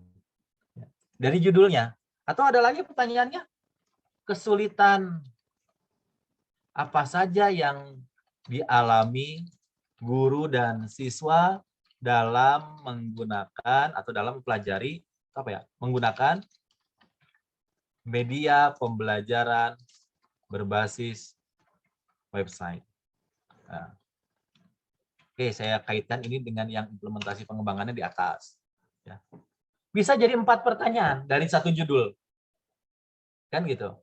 Jadi udah kebayang dari judul itu pasti larinya pertanyaannya apa, sampai kesimpulannya pun ada. Kesimpulannya apa? Ya kalau kata bagaimana, itu harus berupa deskriptif. Ya, harus kualitatif. Bagaimana? Berarti harus dideskripsikan bagaimana implementasinya. Mulai dari awal mengembangkan media sampai ke siswa paham atau enggaknya. Kesulitan apa saja ya dijelaskan kesulitan apa saja, itu kesimpulannya nanti ya. Apakah kemampuan berpikir reflektif siswa? Nah, ini kalau kata apakah, ini data kuantitatif, ini yang akan bisa dibuat menjadi hipotesis. Jadi dari 4 pertanyaan, itu muncul hipotesis penelitian. Hipotesis penelitiannya apa? Ya cuma 2. Yang ada di dalam hipotesis penelitian itu hanya yang mengandung data kuantitatif. Nah, apalagi itu kuantitatif? Nanti ya, sabar. Pokoknya kalau kuantitatif itu data penelitian yang ada angka-angkanya. Kalau kualitatif data wawancara, ya data yang tidak ada angka-angkanya. Itu dulu deh. Ya. Tapi nanti secara umum akan membantahkan juga informasi tersebut. Nah, misalkan di dalam hipotesis penelitian, ya Anda cuma tinggal tambahkan saja. Tinggal hapus aja sebenarnya hipotesis penelitian yang ke-1, kata apakahnya dihapus. Menjadi suatu bentuk pernyataan. Ya. Jawaban penelitian. Kalau ini adalah kalimat tanya, apakah kemampuan berpikir reflektif bla bla bla bla bla bla bla sampai pembelajaran berbasis website? Nah, apakah Sinta sudah sarapan? Nah, itu kalimat tanya. Hipotesis atau kalimat kesimpulannya, contoh ya, apakah Sinta sudah makan? Kan gitu kalimat tanya ya. Tapi pada saat kalimat hipotesisnya, kata apakahnya aja dihapus. Saya membuat hipotesis ini, Sinta sudah makan. Masalah Sinta sudah atau belum akan diuji nanti di bab 4. Gitu loh. Ya. Kayak kemarin misalkan, apakah Persib akan menang di pertandingan kedua, gitu ya. Ini pertanyaan penelitiannya. Hipotesisnya apa? Hipotesisnya tinggal kata apakahnya dihapus sama ini akan menang di pertandingan kedua. Ini kalimat titik. Jadi kalimat pernyataan. Dari pertanyaan ya, dari questioning atau pertanyaan menjadi pernyataan. Ya. Kalau pertanyaan itu adalah kalimat tanya, ya pasti ya, maksudnya rumusan masalah. Kalau pernyataan itu sudah merupakan tujuan penelitian atau hipotesis, tapi sudah pernyataan. Oke, kita balik lagi. Nah, memberikan penjelasan definisi yang berkaitan. Nah, ini juga sama variabel yang berkaitan secara langsung ke operasional. Ya. Jadi nanti harus membuat definisi. Kemampuan berpikir reflektif adalah kemampuan siswa yang memuat bla bla bla bla bla. Itu ada namanya definisi operasional. Ya. Berikan penjelasan. Nah, ini masalah yang researchable, masalah yang dapat diteliti. Ya. Masalah apa yang dapat diteliti? Ya pastilah pertama harus manageable topik. Topiknya yang dapat dimanage, yang dapat dikelola. Yaitu apa? Kemampuan penelitinya sesuai. Kalau kita di pendidikan matematika, ya kita jangan meneliti tentang bahasa Inggris. Kecuali memang kita mau mengiris ke sana, mau mengarah ke sana. Ada irisan dengan skripsi kita ke sana. Biaya dan waktu yang memadai atau sesuai. Ya. Jangan muluk-muluk. Biaya seminimalisir lah. Jadi kalau skripsi harapannya begini, dosen-dosen kan sekali penelitian nih. Nah, dosen itu penelitian diharapkan membawa mahasiswanya, mengajak mahasiswanya, karena ada yang disebut dengan penelitian payung. Nah, mana lagi? Saya lari nih. Oh, di atas. Karena ada yang disebut dengan penelitian payung, gambar payung. Ini penelitian ke-1, penelitian kedua, penelitian ketiga, penelitian keempat, ini penelitian payung. Ya, kalau di S2 contohnya kayak gini. Tahun 2012 sampai 2015 penelitian payungnya tentang high order thinking skill. 2016, 2019 itu penelitian payung tentang hard skill and soft skill. Nah, rencana 2020 sampai 2023 itu penelitian tentang R&D. Nah, ini di S2 ya. Kalau S1 juga sama kalau nggak salah R&D juga, tapi tidak sampai ke produk. Sampai uji coba luas aja.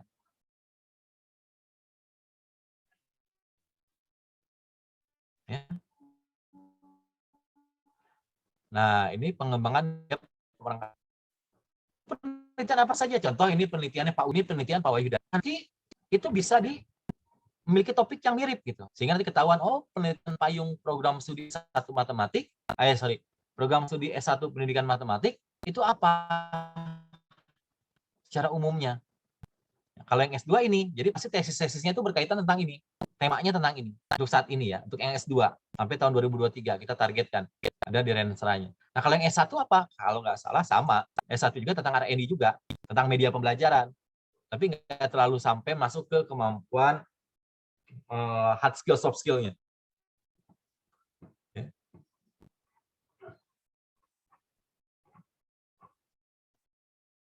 Oke. Nah, selain itu juga biaya, karena tadi bicaranya dosen itu melakukan penelitian, mahasiswa juga ikut serta. Ya, mahasiswa ikut serta dalam penelitian dosen. Seperti apa ikut sertanya? Ya, dibiayai sama penelitian dosen. Tetapi masalah sama judulnya mungkin selaras dengan penelitian dosen. Jadi bareng-bareng penelitian kelompok gitu. Bisa jadi akan didanai. Ya, sehingga kita lihat dosen siapa nih yang akan mendanai penelitian kita nanti. Kalau proposal kita bagus, yang mudah-mudahan didanai oleh dosen. Sehingga tadi mencari sponsor ataupun konsultannya. Ya, jadi dosen bisa menjadi sponsor, tapi ikut juga dalam melakukan penelitian kita. Khususnya dalam dosen pembimbing biasanya, mengarahkan. Ya, ini masalah yang researchable juga berdasarkan datanya. Datanya ada nggak? Tadi misalkan masalah yang Ella sampaikan tentang metode media pembelajaran. Ada nggak data tentang media pembelajaran saat ini? Penggunaan media pembelajaran saat ini. Nah, itu pun harus dicari kondisinya bagaimana di lapangan. Jangan sampai kita cuma ngomong, ya tadi, Persib untuk kedua menang. Tapi data sebelumnya lawan siapa dan historinya nggak tahu menang atau kalah sebelumnya. Ya. Data media pembelajaran, kita mau menggunakan media pembelajaran, tapi nggak tahu media pembelajaran saat ini apa saja sih yang digunakan. Nah, itu harus ada datanya. Data dapat diperoleh atau tidak dirahasiakan. Nggak boleh merahasiakan, karena nanti kita juga akan mengecek datanya benar atau enggak. Karena jangan sampai data itu merupakan duplikasi. Atau kita mengarang sendiri datanya gitu ya. Nah, itu namanya fabrikasi dan salah satu unsur dari plagiat. Ada yang disebut fabrikasi, ada yang disebut falsifikasi. Fabrikasi dengan falsifikasi beda tipis. Tapi dua-duanya bohong. Membuat data dengan mengedit data. Ya. Oh, datanya ini tidak bagus nih datanya. Angkanya dirubah-rubah. Nah, itu fabrikasi dengan falsifikasi, sama dengan membuat data kan. Nah, itu salah satu plagiat. Dan kebohongan atau dosa plagiat itu akan dihukum oleh tingkat masyarakat. Jadi jangan sampai kita katakan ini baik padahal datanya tidak baik. Ya. Kalau misalkan dibuka, ya udah, datanya dibuka. Yang doktor aja bisa menjadi tidak doktor lagi, gitu. Dicabut gelar doktor, apalagi yang baru skripsi. Kalau plagiat, bagaimana karena sekarang udah lain kan, nanti skripsi Anda akan di-share kemana-mana, di repositori kan, nggak dicari. Kalau ada yang menggugat, itu sama dengan data saya, atau itu sama dengan penelitian saya. Dicek di Turnitin gitu, di Turnitin dicek, loh kok datanya mirip sekali dengan penelitian saya. Berarti cuma copy paste, jangan ya. Tadi kan tujuan kita tuh hanya ingin mencari kebenaran dengan metode ilmiah. Jadi kalau ingin mencari kebenaran ya jangan lakukan yang tidak benar. Gitu loh. Jadi kalau negatif kali positif menjadi hasilnya negatif. Sesuatu yang tidak baik kita lakukan menjadi baik. Ya tidak baik lah. Oke. Nah yang researchable juga berdasarkan topik yang signifikan. Nah, kira-kira judulnya itu berkaitan nggak dengan ilmu pengetahuan? Misalkan ngomongin pembelajaran matematika, tetapi tiba-tiba judulnya peran ayam gitu, misalkan lagi musim ayam nih terhadap pembelajaran matematika nggak nyambung. Atau begini, tingginya curah hujan terhadap kemampuan berpikir kritis kan? Tingkat curah hujan terhadap kemampuan berpikir kritis matematis nyambung nggak Pak? Enggak. Tapi bisa Pak disambung-sambungin. Gimana cara nyambunginnya? Kalau tingkat curah hujannya tinggi, berarti hujan kan? Siswa tidak bisa ke sekolah karena banjir, karena jalan banjir. Kalau jika jalan banjir, maka siswa tidak bisa ke sekolah, sorry ya. Jika curah hujan tinggi, maka jalan banjir. Jika jalan banjir, maka siswa tidak bisa ke sekolah. Jika siswa tidak bisa ke sekolah, maka siswa tidak bisa memperoleh pengetahuan tentang berpikir kritis. Jika siswa tidak mempunyai pengetahuan tentang berpikir kritis, maka siswa akan jelek nilai ulangannya. Jika nilai ulangan siswa jelek, maka kemampuan berpikir kritis siswa juga akan jelek. Jadi jika A maka B, jika B maka C, jika C maka D, jika D maka E, ya transitif ya di matematik itu ada ya. Jika A maka E. Jika curah hujan tinggi, maka kemampuan berpikir kritis rendah. Kan nggak nyambung sebenarnya, tapi bisa disambung-sambungin. Nah, awas hati-hati ya. Itu pemikirannya salah juga ya. Tapi itu bisa nyambung kalau kita pakai SEM, nanti ada validitasnya. Structure Equation Modeling. Itu bisa jadi nyambung ya. Seperti itu. Awas hati-hati. Nyambung nggak dengan pengetahuan yang kita kembangkan? Bukan merupakan pengetahuan duplikasi, bukan merupakan duplikasi. Mempunyai kegunaan praktis. Banyak orang yang tertarik pada hasil penelitian tentang topik tersebut. Nah, bisa jadi seperti itu. Oh, lagi in nih, ya. Lagi in. Oh, lagi menarik lagi tentang pandemik semua ya. Tentang media pembelajaran VBA semua, tentang berpikir statistik semua gitu ya. Nah, itu bisa juga. Atau topik yang interested ya, dapat membangkitkan minat membaca sesuai dengan minat peneliti ya. Jadi kalau kita minat ke sana ya mudah-mudahan banyak yang baca tuh. Nah, ini ciri masalah yang baik. Masalah itu harus ada novelty-nya atau originalnya, keasliannya. Anda ingin meneliti tentang permasalahan media pembelajaran. Maka apa keasliannya? Yaitu harus dicari sendiri. Misalkan, oh saya pengen membuat media pembelajaran yang berbasis budaya. Atau mengharapkan ke nanti etnomatematik. Bisa aja. Up to date. Kalau bisa up to date itu 10 tahun terakhir. Menyatakan 2 variabel atau lebih tadi yang saya sampaikan. Ada 2 variabel ya. Kita di sini contohnya yang satu ini kemampuan berpikir reflektif, variabel keduanya ada kemandirian belajar, berarti kan ini Y1, Y2. Ya. Atau kalau kita tulis di sini kan Y1. Sama dengannya.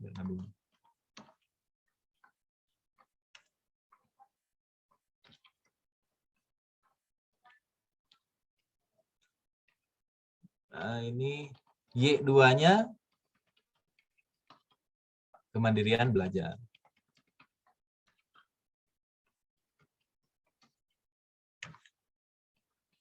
Ya. Berarti variabelnya ada 3. Yang satu adalah ini X, media pembelajaran. Yang kedua adalah Y1, 3, Y2. Jadi bercabangnya X ke Y1, X ke Y2. Variabel ada 3, tapi sebenarnya variabel bebasnya ada 2, ada 1. Variabel terikatnya ada 2. Merupakan hal yang terpenting yang dinyatakan dalam bentuk pertanyaan. Ini masalah tadi udah disampaikan. Dalam bentuk pertanyaan. merupakan hal yang terpenting. Jadi masalah itu yang kira-kira menurut Anda penting untuk dipecahkan. Gitu ya. Masalah itu bisa visible, permasalahan itu bisa visible, dapat dilihat, dapat dipecahkan, ada datanya, metode yang tersedia, peralatan kondisi yang menyajikan, biayanya jelas, waktunya juga kelihatan jelas, cukup, berapa lama Anda akan melakukan penelitian, kalau bisa ada sponsor, dan yang pasti tidak bertentangan dengan regulasi hukum dan adat. Ya. Jangan sampai bertentangan dengan hukum. Nah, kalau yang baik juga menarik peneliti sesuai dengan kualifikasi, sesuai dengan bidang, kualifikasinya juga tadi ya, satu pendidikan matematika, jangan ke SD, karena SD itu ada jatahnya sendiri, ada dari PGSD. Jadi kalau pendidikan matematika itu kalau nggak ke SMP, ke SMA. Ya, siswanya. Sukar atau mudahnya masalah yang dipecahkan harus sesuai dengan derajat ilmiah yang daya pikir, kemampuan peneliti dalam menghasilkan keaslian. Ya. Ini dan masih banyak ya. Nah, kriteria dalam menentukan masalah. Apakah masalah itu berguna untuk dipecahkan? Apakah terdapat kepandaian yang diperlukan untuk memecahkan masalah? Apakah masalah itu sendiri menarik untuk dipecahkan? Ya sama aja ya, berguna untuk dipecahkan. Apakah masalah itu memberikan sesuatu yang baru? Kalau dipecahkan akan muncul masalah baru, atau mungkin muncul manfaat baru. Apakah untuk pemecahannya dapat dukungan data yang cukup? Apakah masalah itu terbatas sedemikian rupa sehingga jelas batasan-batasannya dan dapat didukung data yang cukup? Jadi kalau misalkan kita nggak punya data, kita sulit memperoleh data tersebut, ya ngapain kita meneliti tentang itu? Contoh misalkan kita mau meneliti tentang perannya vaksin terhadap proses pembelajaran matematika di kelas. Kalau dari awal sudah susah, tapi bisa, tapi susah, ya udah nggak usah diteliti gitu. Capek-capek karena nanti waktu akan batas. Begitu kawan-kawan, di sini ada kriteria merumuskan masalah dan lain sebagainya, ya, jenis data dan sebagainya. Nah, kita coba lihat di Google Classroom. Baru 30 siswa. Apakah semuanya sudah masuk ke sini? Oke, kalau belum kita masih ada waktu ini sampai 30 menit depan atau 26 menit sebenarnya. Mari kita buat tugasnya. Oke, tugas pertemuan ke-1. Tanggal berapa sekarang? 6 September ya.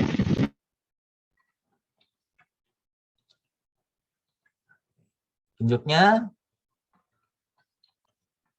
tuliskan masalah rencana penelitian Anda, atau penelitian skripsi.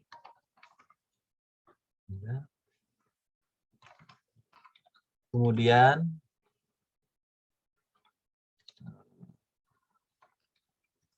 dan juga rencana variabel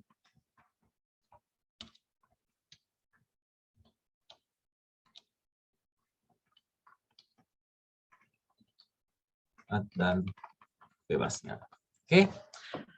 Jadi ada dua. Yang pertama, tuliskan permasalahan-permasalahan untuk rencana skripsi. Ya, masalahnya apa? Tadi sudah dijelaskan, masalah saya adalah nggak punya masalah. Nah, itu yang jadi masalah buat saya sebenarnya. Ya. Saya sebagai dosen, jadi masalahnya Anda belum punya masalah. Jadi nggak tahu, nanti masalahnya kembali lagi ke diri Anda lagi masalahnya. Kenapa? Karena Anda akan bermasalah juga dengan nilainya, gitu kan. Jadi kata masalah itu memang suka kayak angka 0 ya. Angka 0 di matematika itu super kuat.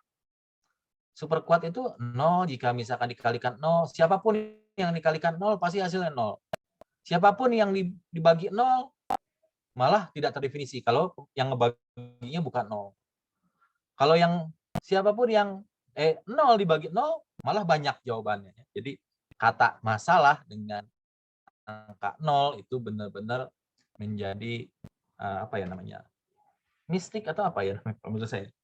Jadi ajaib lah. Ya. Jadi pertama tuliskan masalah-masalah rencana penelitian skripsi Anda, kemudian tuliskan juga, ya ini 2, 1, tuliskan juga rencana dari variabel terikat dan bebasnya.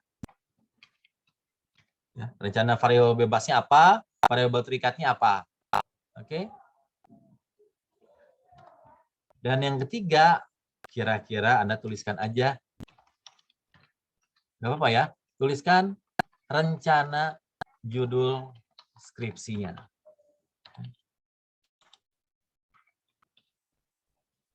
Ada 3 ya di sini. Kita masih ada waktu hari Senin. Masih ada waktu sampai jam 9.30 ya. Ini kan masalahnya apa, tinggal ditulis aja langsung. Jam 09.30. Masih ada waktu 2 menit, 23 menit sebenarnya. Sehat. Tugas. Dan ini semua siswa tugaskan. Ya. Silakan dibuatnya di kertas ini aja lah, di mikro, apa namanya? Tugas ini dikerjakan di Microsoft Word biasa ya. Anda tulis Microsoft Word, nama dan lain sebagainya, nomor 1 apa, nomor 2 apa, nomor apa, masalah apa.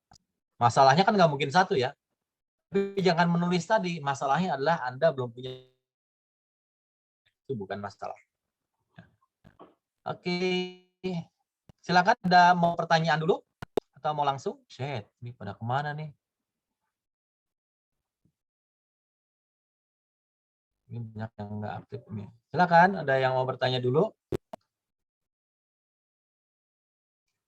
Anda mau fokus kerjain soal yang barusan?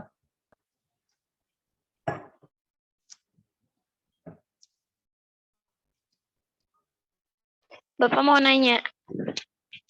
Di sini ada 31 peserta. Oke, silakan. Aljabar. Iya, Pak. Izin bertanya, Pak. Untuk skripsian ini kan biasanya untuk permasalahan-permasalahan itu lebih ke permasalahan-permasalahan yang memang ada di lingkungan sekitarnya. Nah, berarti untuk untuk skripsi ini tuh hanya relevan buat lingkungan sekitar dia yang dia teliti gitu.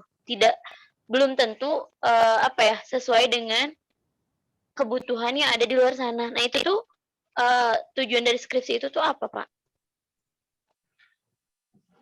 Enggak.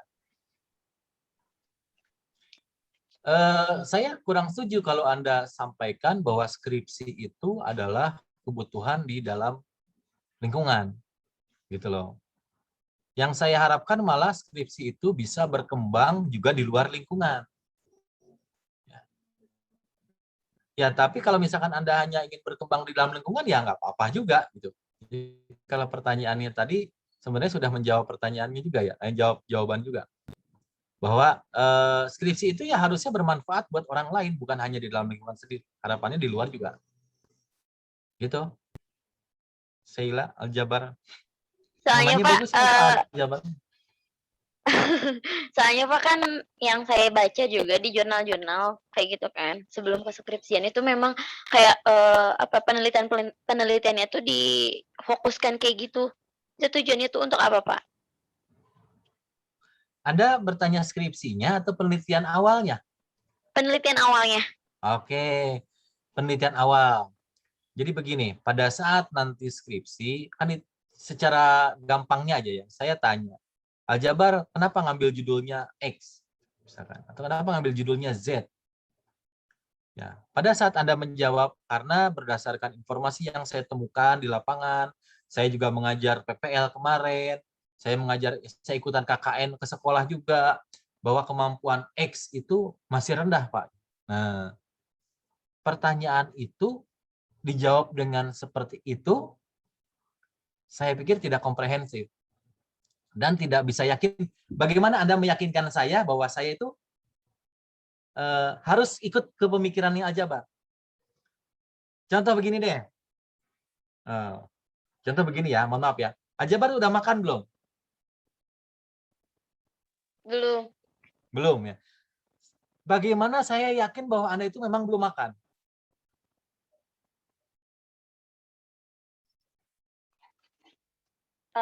Di sini berarti peran aku untuk meyakinkan ya, Pak. Nah, jadi nanti di dalam latar belakang, kenapa sih harus publikasi kan itu kalau Anda tanya seperti itu ke saya, kenapa sih harus publikasi dulu sebelum menyusun skripsi? Walaupun publikasinya cuma masalah kesulitan-kesulitan siswa dalam menyelesaikan soal aljabar misalkan gitu kan. Ya.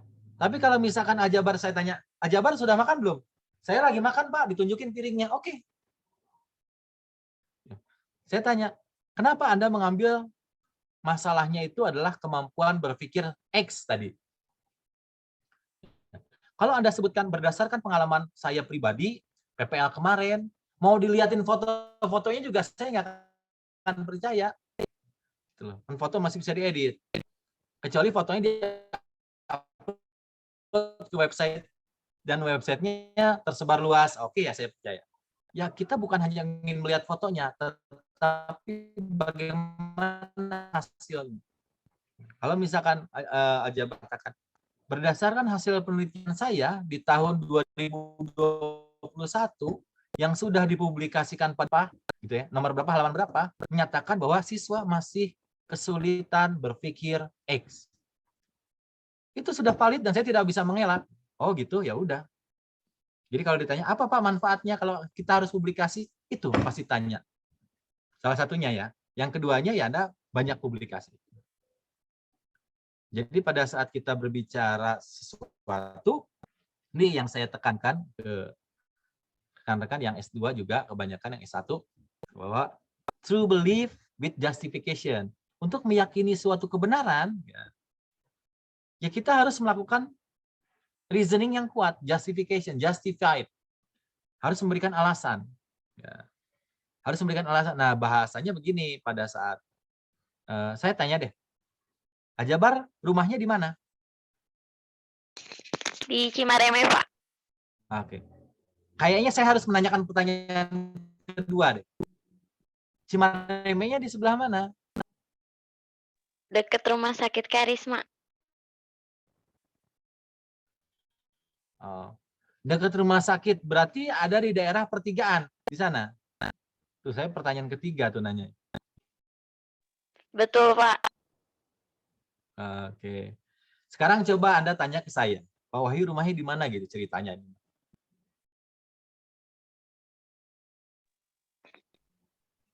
Nyobain, Pak, gitu? Bertanya. Iya, nggak apa-apa, nggak aneh. Saya hanya ingin menjawab membandingkan jawaban Anda dengan jawaban saya gitu ya, biar kawan-kawan yang lain tahu. Gimana? Izin bertanya, Pak. Untuk rumah Pak Wahyu, alamatnya di mana ya? Oke. Saya rumahnya di Kota Bandung, di Jalan Marsimur 1, nomor 11, itu di daerah Margahayu Raya, di belakang metro. Kalau Anda lewat mau arah ke Uninus, masih terus ke sana, masih jalan bebas. Kemudian nanti kalau ketemu dengan metro Indah Mall, itu di belakangnya sedikit. Nah, di sana nanti masuk. Nah, itu. Saya tanya satu, saya tidak perlu bertanya lagi. Gitu loh. Oke?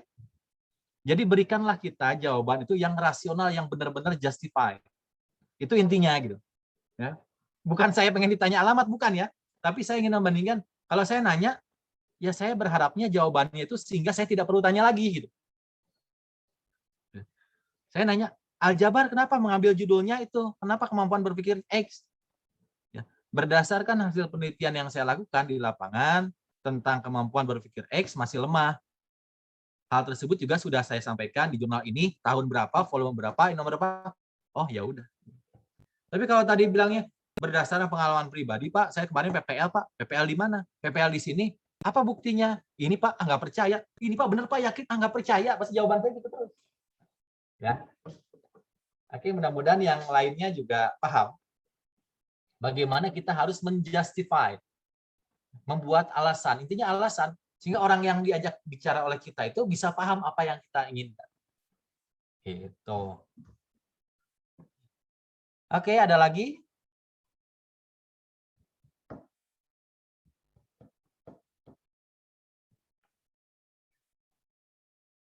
Kalau tidak ada, saya cukupkan sekian. Silakan, masih ada waktu ya. Tadi tugasnya di-upload di Google Classroom. Saya berharap Anda memahami penugasan ini dan kerjakan apa makna di belakang tugas ini ya. Saya kasih tahu deh sekarang maknanya adalah absensi ya. Jadi jangan tanya absen sekarang karena saya akan melihat absen itu berdasarkan yang mengumpulkan tugas. Terima kasih. Nanti kita ketemu lagi minggu depan jam 7 pagi. Wabillahi taufik wal hidayah. Wassalamualaikum warahmatullahi wabarakatuh. Waalaikumsalam warahmatullahi wabarakatuh. Bapak boleh izin